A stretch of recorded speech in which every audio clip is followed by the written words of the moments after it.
नमस्कार।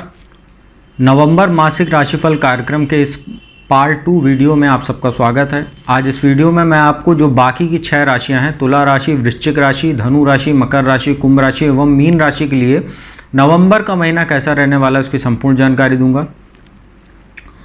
मित्रों, नवंबर में ग्रहों की स्थिति क्या रहेगी, इसके लिए आप लोग ये ऊपर आई बटन पर क्लिक करके इस वीडियो को देख सकते हैं। जो नवंबर मासिक राशिफल का पार्ट 1 था, इसकी शुरुआत में मैंने सारी स्थितियां आपको स्पष्ट कर दी थी। आज इस वीडियो में सिर्फ राशिफल की बात करेंगे। तो चलिए समय को व्यर्थ किए बिना अब राशिफल की जानकारी देना शुरू करते हैं। सबसे पहले बात करते हैं तुला राशि की। मित्रों, तुला राशि के लिए यह महीना बहुत ही ज़्यादा भाग्यशाली रहने वाला है। धन के लिहाज से तुला राशि शायद इस महीने महाभाग्यशाली राशि है। उसका कारण है कि 16 नवंबर तक तो थोड़ी स्थितियां आपको प्रतिकूल नजर आ सकती हैं। उसका कारण है कि लग्न में ही मंगल बैठे हुए हैं और इसके बाद सूर्य भी जो है वो 16 नवंबर तक अभी नीच राशि में आपके लग्न में ही है। तो सूर्य का नीच राशि में बैठना लग्न में भी आपके तमाम तरह की समस्याओं को तो पैदा कर ही रहा है, वैवाहिक जीवन को भी प्रभावित कर रहा है, साथ ही स्वास्थ्य संबंधित समस्याएं भी दे रहा है और लाभ में भी कुछ कमी कर रहा है। परंतु 16 नवंबर से जो स्थितियां आपके लिए बनने वाली वो बहुत ही अनुकूल हो जाएंगी और पूरे महीने जो अगला 15 दिन रहेगा इसमें आपको जबरदस्त धन लाभ देखने को मिलेगा।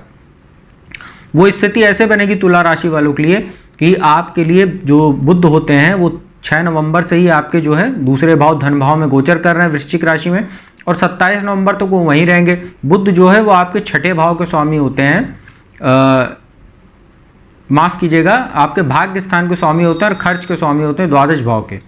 तो भाग्येश होकर वो धन भाव में है। साथ ही 16 नवंबर को मंगल धनेश होकर धन भाव में आ जाएंगे और सूर्य 17 नवंबर को लाभेश होकर धन भाव में आ जाएंगे। तो लाभेश, भाग्य और धन, इन तीनों की युति आपके दूसरे भाव में होगी।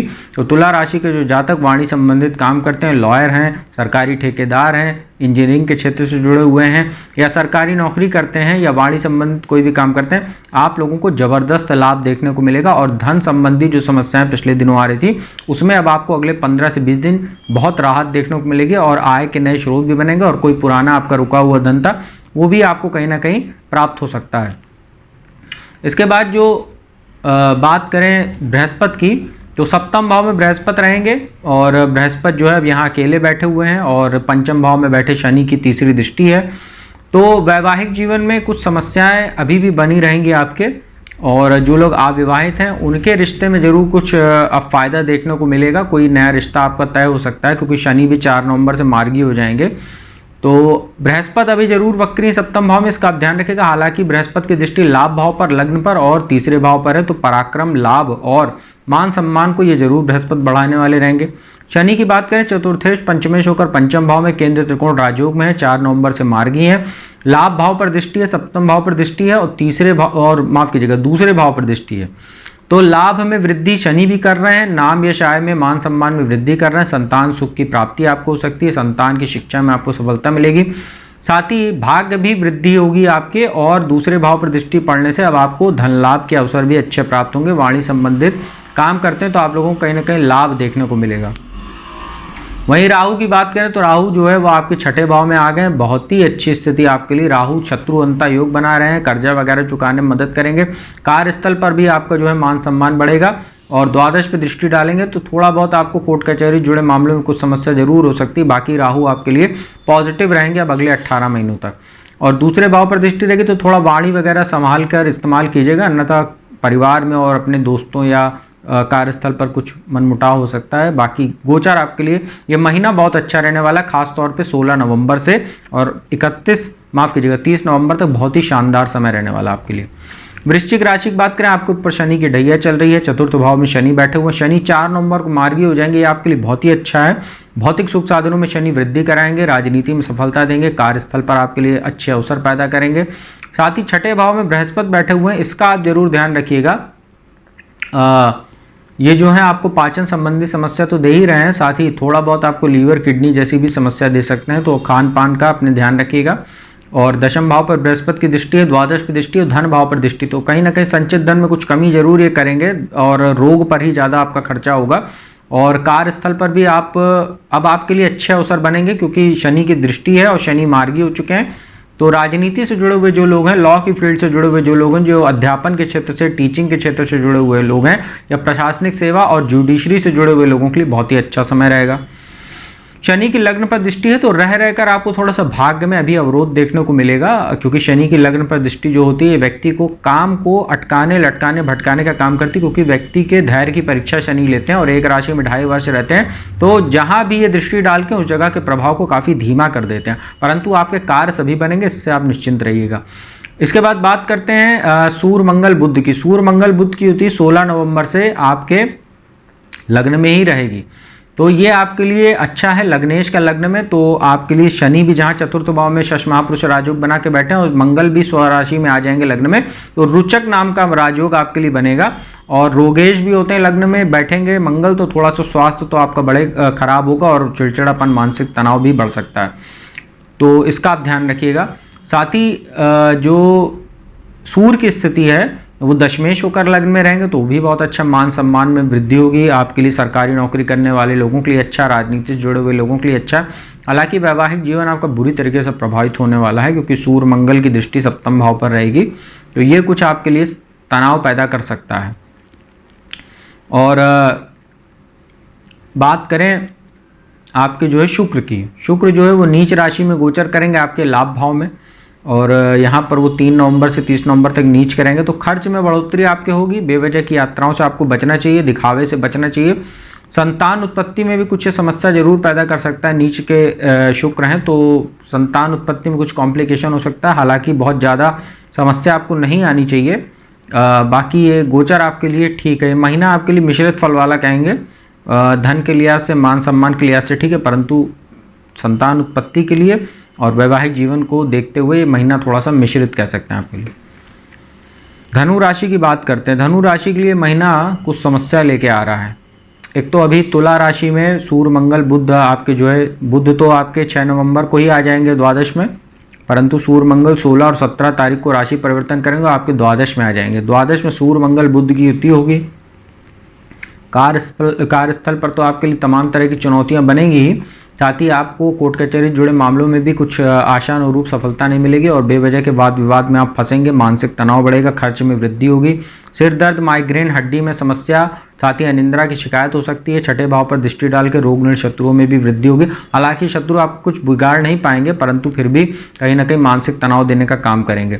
शनि की बात करें, शनि आपके लिए बहुत अच्छी स्थिति में 3रे भाव में 4 नवंबर को मार्गी हो जाएंगे। पराक्रम में वृद्धि, शिक्षा, संतान में आपको सफलता मिलेगी, भाग्य वृद्धि कारक शनि अब रहेंगे।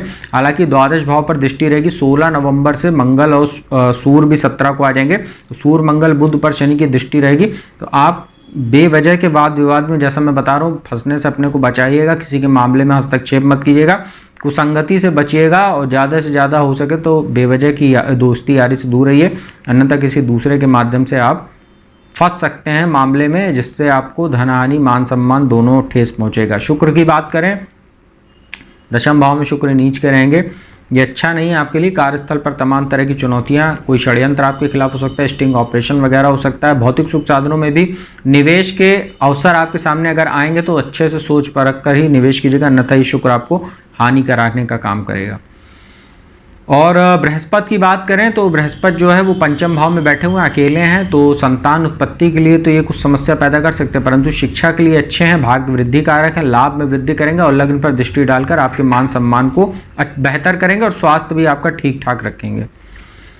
मकर राशि की बात करें, आपके लिए जो है मकर राशि के ऊपर 7.5 का अंतिम चरण चल रहा है, शनि 2रे भाव में बैठे हैं, तो 4 नवंबर को मार्गी हो जाएंगे, तो धन में तो जरूर वृद्धि करेंगे, परंतु ये आपको हड्डी से जुड़ा कोई कमर से लेकर पैर तक के हिस्से में समस्या दे सकते हैं अष्टम भाव पर दृष्टि डालकर। हालांकि जो लोग रिसर्च के क्षेत्र से जुड़े हुए हैं उनके लिए अच्छा समय है। शनि की दृष्टि जो है वो 4th भाव पर रहेगी, तो नीच दृष्टि है, वहाँ बृहस्पति भी बैठे हुए हैं, तो कोई भी निवेश करते समय सतर्क रहिएगा, अन्यथा शनि जो है आपको किसी गलत निर्णय की वजह से आपका धन वगैरह धोखा भी आपको हो सकता है, इसका आप ध्यान रखिएगा। और एकादश भाव पर दृष्टि रहेगी तो लाभ भाव पर दृष्टि रहेगी, धन भाव में बैठे तो धन की आवक आपकी बनी रहेगी और खर्च भी उसी रूप में आपका होता रहेगा। बृहस्पति की बात करें, चतुर्थ भाव में बैठे हैं, अष्टम भाव पर, दशम भाव पर, द्वादश भाव पर दृष्टि रहेगी। चतुर्थ भाव में बैठे हैं, शनि की अभी नीच दृष्टि और वक्री भी है, तो माता के स्वास्थ्य का ध्यान रखिएगा और अपने भी स्वास्थ्य का ध्यान रखिएगा। पाचन संबंधी कुछ समस्या आपको देखने को मिल सकती है। कार्यस्थल पर आपके लिए अच्छे अवसर ये जरूर बृहस्पति पैदा करेंगे। टीचिंग जॉब करते हैं, अध्यापन के क्षेत्र से जुड़े हुए हैं, धर्म कर्म का काम करते हैं, कोई ट्रस्टी वगैरह हैं, या आप जो है धार्मिक कार्य तो करते हैं, सामाजिक कार्य करते हैं, राजनीति से जुड़े हुए हैं, लॉ की फील्ड से जुड़े हुए हैं, ऐसे लोगों के लिए बहुत अच्छा समय रहेगा। और द्वादश पर दृष्टि डालकर खर्च वगैरह भी आपका बैलेंस करने का ये बृहस्पति काम करेंगे और कहीं ना कहीं आपकी रुचि आध्यात्म में ये जागृत करने का काम करेंगे। शुक्र की बात करें तो शुक्र जो है वो आपके भाग्य स्थान में नीच के हो रहे हैं, तो पूरे महीने आपको जो है भाग्य में कुछ कमी देखने को मिलेगी। और आपके भी 7.5 का दूसरा चरण चल रहा है, माफ़ कीजिएगा, हाँ आपको 7.5, मैं मकर राशि की बात कर रहा हूँ, 7.5 का अंतिम चरण चल रहा है और शुक्र नीच के हो जाएंगे, तो ये कुछ आपके लिए समस्या जरूर पैदा करेगा, भाग्य में अवरोध करेगा, दिखावे पर खर्चा कराएगा, बेवजह की यात्राएं कराएगा और धर्म कर्म में आपका मन कम लगेगा और छोटे भाई बहनों से भी संबंधों को प्रभावित करने का काम करेगा। राहु की बात करें तो राहु आपके लिए बहुत अच्छे हैं। मकर राशि वालों के लिए तीसरे भाव में आएंगे, पराक्रम में जबरदस्त वृद्धि, शत्रु अंता योग बनाएंगे। हालांकि सप्तम भाव पर और भाग्य स्थान पर और एकादश भाव पर दृष्टि रहेगी, तो सप्तम भाव पर दृष्टि डालकर ये वैवाहिक जीवन को तो प्रभावित करेंगे, परंतु भाग्य स्थान पर दृष्टि रहेगी तो आपको यात्राएं भी कराएंगे। और लाभ भाव पर दृष्टि डालकर जितना पराक्रम पुरुषार्थ एफर्ट आप करेंगे उतना ये राहु आपको अगले 18 महीने अब लाभ दिलाने वाले रहेंगे। कुंभ राशि की बात करें, आपके लग्न में शनि बैठे हुए हैं, आपके ऊपर भी 7.5 का दूसरा चरण चल रहा है। हालांकि शश महापुरुष राजयोग बना हुआ है। 16 नवंबर से मंगल भी आ जाएंगे आपके दशम भाव में, वहाँ मंगल दिग्बली होते हैं और बुध के साथ 27 नवंबर तक बुध बैठे हुए हैं वहाँ, और 17 नवंबर को सूर्य भी आ जाएंगे। सूर्य भी दशम भाव में बली होते हैं, तो सूर्य मंगल का पराक्रम राजयोग, सूर्य बुध का बुधादित्य राजयोग और मंगल का रुचक महापुरुष राजयोग। तो शनि का शश महापुरुष राजयोग, मंगल का रुचक महापुरुष राजयोग, 16 नवंबर के बाद से आपको 2-2 महापुरुष राजयोग का फल मिलेगा, तो आपके लिए जबरदस्त समय रहने वाला है। मान सम्मान में वृद्धि, कार्यस्थल पर अच्छे अवसर, सहयोगियों कर्मचारियों के साथ अच्छे अवसर आपको मिलेंगे, अच्छा समय बीतेगा उनके साथ। और राजनीति से जुड़े हुए लोगों के लिए, लॉ की फील्ड से जुड़े हुए लोगों के लिए, सरकारी ठेकेदार जो हैं या भूमि भवन वाहन का काम करते हैं, कंस्ट्रक्शन का काम करते हैं या बिल्डिंग मटेरियल आदि का काम करते हैं, लोहा सरिया, इन सब चीज़ों का आप काम करते हो तो आपको विशेष लाभ देखने को मिलेगा, क्योंकि शनि की भी दशम भाव पर दृष्टि है। और पराक्रम भी आपका जबरदस्त रहेगा। तीसरे भाव में बृहस्पति बैठे हुए हैं और पराक्रम में जबरदस्त वृद्धि, भाग्य में वृद्धि, वैवाहिक जीवन में जो समस्या आएंगी उसको बृहस्पति ठीक करने का काम करेंगे और लाभ भाव पर दृष्टि डालकर लाभ भी बृहस्पति आपको कराते रहेंगे। और शुक्र की बात करें, शुक्र आपको स्वास्थ्य संबंधित समस्या पूरे महीने दे सकते हैं। 3 नवंबर से 30 नवंबर तक आपके अष्टम भाव में गोचर कर रहे हैं, तो मूत्र विकार, गुप्तांगों में समस्या, यौन जनित रोग, साथ ही डायबिटीज, हार्ट जैसी समस्याएं आपको दे सकते हैं। हालांकि शुक्र जो है अष्टम भाव में बैठे, नीच होने के बाद भी आपको अचानक धन लाभ करा सकते हैं, क्योंकि उनकी जो दृष्टि वहाँ दूसरे भाव पर बन रही है वो उच्च राशि बनती है वहाँ मीन राशि, और आपको पैतृक संपत्ति से जुड़ा कोई लाभ करा सकते हैं, धन लाभ करा सकते हैं, ससुराल पक्ष से आपको कोई आर्थिक लाभ करा सकते हैं। बस आपको अपने स्वास्थ्य का ध्यान रखना है। चरित्र दोष की समस्या अष्टम भाव में बैठा शुक्र देता है, तो विपरीत के प्रति आपको जो है कुछ ज्यादा ही आकर्षण हो सकता है, तो आप भोगी ज्यादा हो जाएंगे, इस कारण से आपको कोई रोग भी हो सकता है, गंभीर रोग, इसका आप ध्यान रखिएगा। इसके बाद राहु की बात करें तो राहु दूसरे भाव में आपके बैठे हैं, वाणी दोष की आपको समस्या रहेगी। आप कुछ ना कुछ ऐसा सामने वाले से बोलेंगे जिससे जो है वाणी में आपके कटुता आ जाएगी, या आप कुछ ज़्यादा ही चतुर हो जाएंगे जिससे लोग आपसे दूरी बनाने लगेंगे। छठे भाव पर, अष्टम भाव पर, दशम भाव पर राहु की दृष्टि रहेगी, तो रोग ऋण शत्रुओं में कुछ वृद्धि हो सकती है। अष्टम भाव पर दृष्टि डालकर स्वास्थ्य संबंधी समस्याएं और चरित्र दोष का निर्माण करें, क्योंकि शुक्र के साथ केतु भी अष्टम भाव में रहेंगे 3 से 30 नवंबर तक, और दशम भाव पर दृष्टि डालकर कार्यस्थल पर आपके लिए अच्छे अवसर पैदा करेंगे। कार्यस्थल के माध्यम से आपको, काम के माध्यम से अपने धन लाभ आपको होता रहेगा, ये राहु धन लाभ आपको कराते रहेंगे। इसके बाद अंतिम राशि मीन की बात कर लेते हैं। मीन राशि के लिए आपके ऊपर भी 7.5 का अंतिम चरण चल रहा है। शनि द्वादश में बैठे हुए 4 नवंबर को मार्गी हो जाएंगे, दूसरे भाव पर, छठे भाव पर और भाग्य स्थान पर उनकी दृष्टि रहेगी। तो धन में आपके जो है आवक तो बनी रहेगी, परंतु शनि उतना ही खर्चा भी कराएंगे। बेवजह की यात्राओं पर, कोर्ट कचहरी के मामलों में आपका खर्चा होता रहेगा। छठे भाव पर दृष्टि डालकर रोग ऋण शत्रुओं में भी कहीं ना कहीं शनि वृद्धि कराने का काम करेंगे, और भाग्य में भी कुछ अवरोध आपके पैदा करेंगे भाग्य स्थान पर दृष्टि डालकर, और पिता के स्वास्थ्य का भी को भी प्रभावित करेंगे और उनके साथ संबंध भी आपका प्रभावित होगा। बृहस्पति की बात करें दूसरे भाव में बैठे हुए हैं, छठे भाव पर, अष्टम भाव पर, दशम भाव पर दृष्टि है, तो धन लाभ तो आपको होगा, परंतु आपका रोग ऋण में कहीं ना कहीं पैसा जाता भी रहेगा। अष्टम भाव पर दृष्टि डाल के पाचन भी प्रभावित करेंगे, लीवर किडनी जैसी समस्या भी देंगे। और दशम भाव पर दृष्टि डालकर कार्यस्थल पर तो अच्छे अवसर आपके लिए बनाएंगे, धन लाभ आपको उतरेगा। हालांकि लग्न में राहु बैठ चुके हैं आपके 30 अक्टूबर से, और अगले 18 महीने तक आपके अंदर एक भ्रम की स्थिति रहेगी। बड़ा निवेश करने से पहले, कोई बड़ा निर्णय लेने से पहले अच्छे से सोच विचार लीजिएगा, क्योंकि राहु की पंचम भाव पर बुद्धि के स्थान पर दृष्टि है, और राहु का काम होता है इल्यूजन पैदा करना, भ्रम की स्थिति पैदा करना, काल्पनिक समस्याएं ज्यादा रहती हैं, झूठ को सच बनाने का काम ये राहु करता है। तो आप कोई गलत स्टेप भी उठा सकते हैं जिससे आपको बाद में पछतावा भी हो सकता है, तो इसका ध्यान रखिएगा। सप्तम भाव पर राहु की दृष्टि रहेगी तो ये वैवाहिक जीवन को भी प्रभावित करेंगे, और भाग्य स्थान पर दृष्टि डालकर धर्म कर्म में आपकी रुचि घटाने का ये काम करेंगे, और ज्यादातर आपका मन घूमने फिरने, टूरिज्म पर या दिखावे पर खर्चा करने पर राहु ये ज्यादा लगाएंगे। शुक्र जो है वो केतु के साथ 3 नवंबर से 30 नवंबर तक नीच राशि बैठेंगे सप्तम भाव में, तो वैवाहिक जीवन प्रभावित होगा। एक्स्ट्रा मैरिटल अफेयर वगैरह आपको कोई उजागर हो सकते हैं, जिससे चरित्र पर आपके दाग लग सकता है। साथ ही आप लोग अगर कोई रिलेशनशिप में हैं, जो लोग अविवाहित है, तो उनका रिलेशनशिप भी किसी कारण से टूट सकता है। हालांकि शुक्र लग्न पर दृष्टि डालेंगे तो आपका ड्रेसिंग सेंस बहुत अच्छा रहेगा, लग्जरी आइटम की खरीद करेंगे जिससे आपका बजट भी बिगड़ेगा। और इसके बाद बात करते हैं सूर्य, मंगल और बुध की। बुध तो आपके 6 नवंबर से ही जो है आपके तुला राशि से निकलकर वृश्चिक राशि में आ चुके हैं और भाग्य स्थान में है, और ये बहुत अच्छा है आपके लिए। पंचमेश होकर भाग्य स्थान में, एक त्रिकोण का अधिपति दूसरे त्रिकोण में राजयोग बनाता है। साथ ही 16 नवंबर को मंगल भी आ जाएंगे, भाग्येश होकर भाग्य स्थान में रहेंगे, ये भी बहुत अच्छा है। और सूर्य आ जाएंगे 17 नवंबर को भाग्य स्थान में, तो रोगेश होकर वो आएंगे तो भाग्य स्थान में रहेंगे। पिता के स्वास्थ्य को तो प्रभावित करेंगे, परंतु आपके धर्म कर्म में धार्मिक यात्राएं करा सकते हैं। साथ ही जहां जहां राहु कुछ समस्या देंगे वहां सूर्य और मंगल का पराक्रम योग जो है भाग्य वृद्धि भी कार्य करेगा, और उन समस्याओं और चुनौतियों से आपको निकालने का काम करेगा। सूर्य मंगल की दृष्टि तीसरे भाव पर रहेगी तो जबरदस्त आपका पराक्रम बढ़ेगा, और जितने भी पुराने रुके हुए कार्य थे उन सबको आप पूरा करेंगे। और 7.5 का प्रभाव भी आपको कुछ कम होता दिखेगा, क्योंकि सूर्य मंगल का तेज बहुत ज्यादा रहेगा यहाँ पर भाग्य स्थान में। और छोटे भाई बहनों के स्वास्थ्य का जरूर आप ध्यान रखिएगा, और थोड़ा सा उग्रता आपकी जरूर बढ़ जाएगी। तो मंगल की जो नीच दृष्टि द्वादश पे पड़ेगी, यह आपको किसी छोटे मोटे वाद विवाद में भी फंसा सकती है, इसका आप ध्यान रखिएगा।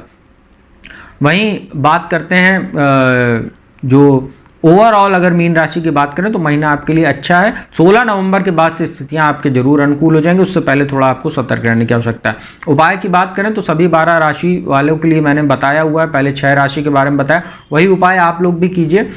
इस महीने दीपावली पड़ रही है तो गणेश जी को जो दूर्वा अर्पित कीजिए हर बुधवार को, ओम बम बुद्धाय नमः या ओम गंग गणपतये नमः इस मंत्र का जाप कीजिए। साथ ही गणेश जी को मोदक या मोतीचूर का लड्डू अर्पित कीजिए प्रसाद के रूप में। और माता लक्ष्मी को भी जो है हर शुक्रवार को खीर का भोग लगाइए, उसमें थोड़ा मेवा वगैरह डाल दीजिए। और एक मंत्र मैं आपको डिस्क्रिप्शन में डाल दूंगा, उसका जाप किया कीजिए स्फटिक की माला से हर शुक्रवार को। ओम श्रीं ह्रीं श्रीं कमले कमलालये प्रसीद प्रसीद श्रीं ह्रीं श्रीं ओम महालक्ष्मी नमः इस मंत्र का 108 बार स्फटिक की माला से आपको जाप करना है शुक्रवार की शाम को। तो मित्रों उम्मीद करता हूँ वीडियो आपको अच्छी लगी होगी। यदि वीडियो अच्छी लगी हो तो चैनल को सब्सक्राइब कीजिएगा, बगल में बेल आइकन का बटन उसको प्रेस कर लीजिएगा, जिससे मेरे आने वाली नई वीडियोस की नोटिफिकेशंस आपको मिल सके। और जो भी जातक कुंडली विश्लेषण कराना चाहते हो तो मेरा नंबर डिस्क्रिप्शन स्क्रीन दोनों पर उपलब्ध है, उस पर संपर्क करके आप अपॉइंटमेंट ले सकते हो, मेरे द्वारा कुंडली विश्लेषण का लाभ देश दुनिया के किसी भी कोने से प्राप्त कर सकते हैं। तो अब मैं अपने वाणी को यहीं विराम देता हूँ, अगली वीडियो में आपको किसी नए विषय के साथ जल्दी मिलूंगा, तब तक के लिए ओम नमः शिवाय।